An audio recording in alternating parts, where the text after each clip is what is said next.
ವೀಕ್ಷಕರೇ, ನಮ್ಮ ಕ್ರಿಯೇಷನ್ಸ್ಗೆ ಸ್ವಾಗತ.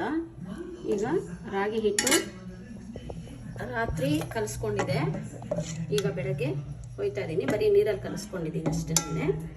ಈಗ ದೋಸೆನ ಹೊಯ್ತೀನಿ. ರಾಗಿ ಹಿಟ್ಟು ತಿಂದವರಿಗೆ ರೋಗವಿಲ್ಲ ಮತ್ತು ಜಾಣೆಯರಿಗೆ ಜಗಳ ಇಲ್ಲ ಅಂತ ಹೇಳ್ತಾರೆ. ಈಗ ಈ ದೋಸೆನ ನಾನು ತವದ ಮೇಲೆ ಹೊಯ್ತಾ ಇದ್ದೀನಿ.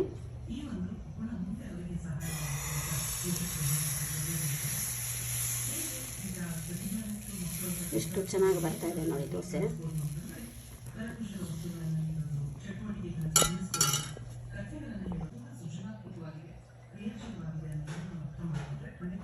ಎಣ್ಣೆಯನ್ನು ಹಚ್ಕೊಳ್ಳೋಣ.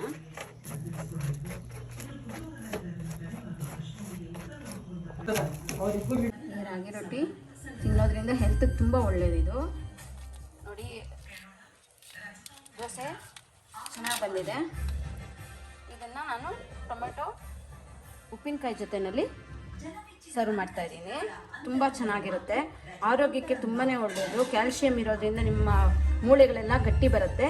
ಇದು ಕರ್ನಾಟಕದ ರಾಗಿ ಮುದ್ದೆ, ರಾಗಿ ರೊಟ್ಟಿ, ರಾಗಿ ದೋಸೆ ಏನು ಬೇಕಾದ್ರೂ ತಿನ್ಬೋದು.